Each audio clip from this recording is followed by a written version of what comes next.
And so, like I mentioned at the intro there, the jury found in this civil case in New York that you were one of 8 people who they identified as whistleblowers that they found the NRA did not properly protect from retaliation. Um, what's your reaction to that? Well, I was satisfied with that. I thought it actually made the slings and arrows a little less hurtful to know that someone recognized the reality of the circumstances I had to serve under.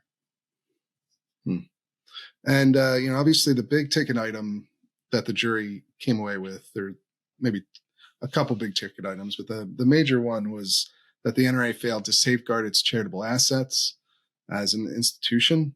And then, of course, that Wayne LaPierre, who was the longtime executive vice president, head of the NRA, did $5.4 million worth of damage to the organization through, diverting funds towards personal expenses.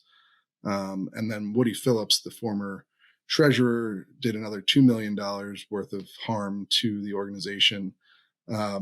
What is your reaction? What's your reaction to that part of the finding? I think they got off cheap. If you look at the reality of and of course the trial looked at a very narrow window of time, approximately a decade, when in fact, my experience with these individuals and the association spans over 3 decades.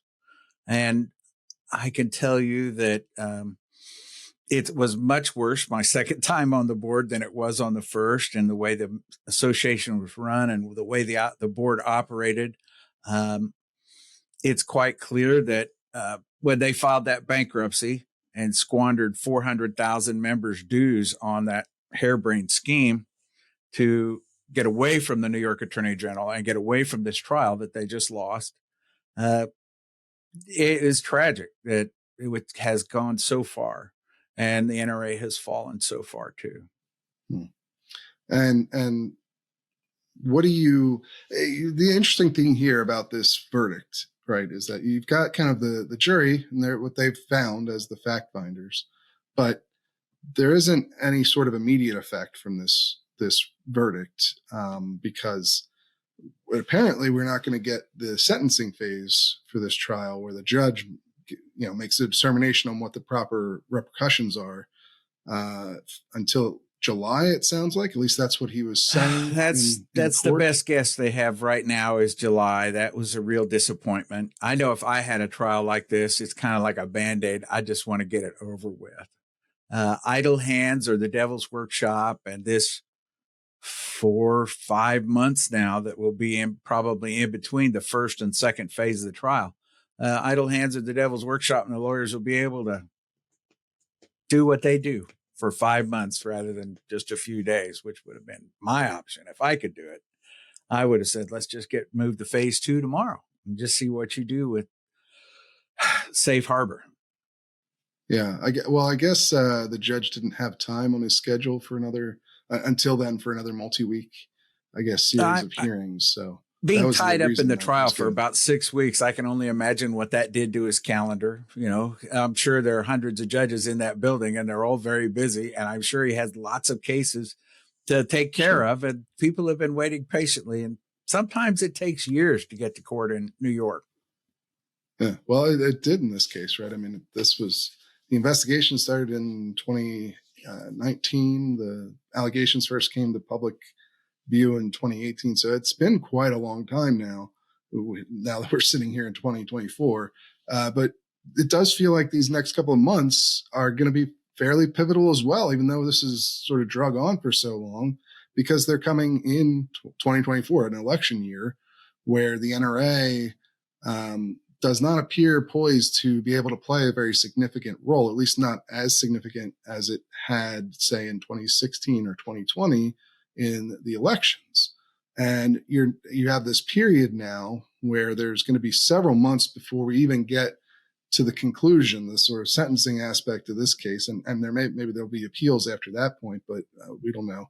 I don't know that there'll be enough to save. That's what scares me. When we got involved in the bankruptcy in 2021, NRA was in so much better financial shape than it is today. The reality is that over my 3 years on the term from the board from 2020 to 2023, NRA lost 1 million members, maybe a little bit more. And in the year following, the year that I have been off the board, it appears that they've lost up to another 1 million members. And they're quickly approaching the threshold of falling below 4 million members if the trends all hold from what we've seen in the last 5 years' performance. So is the income. Well, right. Well, we guess we don't really know how many members they have, because you've got current board members. Buzz Mills said he thinks it's around 3 million.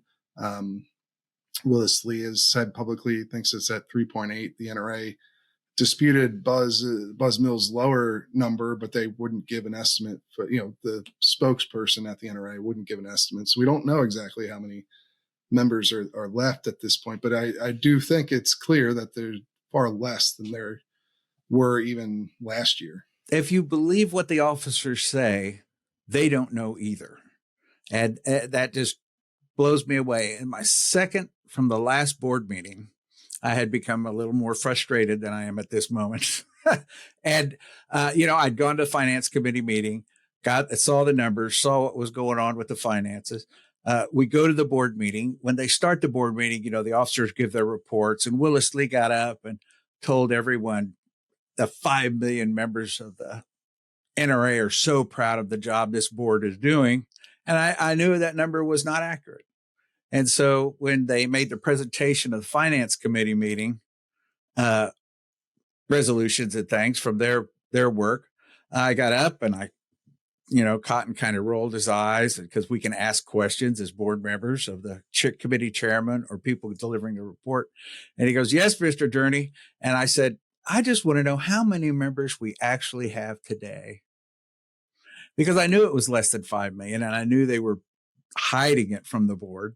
And everybody looked at each other up there at the officers' table in front of the board, and kind of like deer in the headlights. And they all said, including staff and Wayne LaPierre, that they did not know. Yeah, and it seems like that might still be the case at this point. That's what I'm thinking too. NRA membership numbers are obviously going to be a bit skewed by the fact that they offer lifetime memberships, and it's probably fairly difficult to figure out when someone's lifetime membership ends because they pass away. The NRA isn't necessarily trolling around the obituaries to figure that out. But that's not where the losses are coming. The losses are coming Sure. with annual membership dues renewals. And those dues renewals are what keeps the association going. When I joined as a life member in the early 80s, I sent my $25 a month in or a quarter in for 5 years to pay my life membership. And I know that when they got that money, it went right out the door. And there's nothing in there to keep my magazine coming except the dues paid by annual members as they renew. Renewals are Right. off. We're off 40%. The last year that I had the numbers on, the trend is an increasing rate of change over the last 5 years. And you can look at the trends and see that they're on the downward slope of the hockey stick, because they've crossed the threshold and it's on the way down. And if they don't get 2 or 3 million members renewals a year, they lose about $100 million. And right now the budget is less than half of what it was just 10 years ago.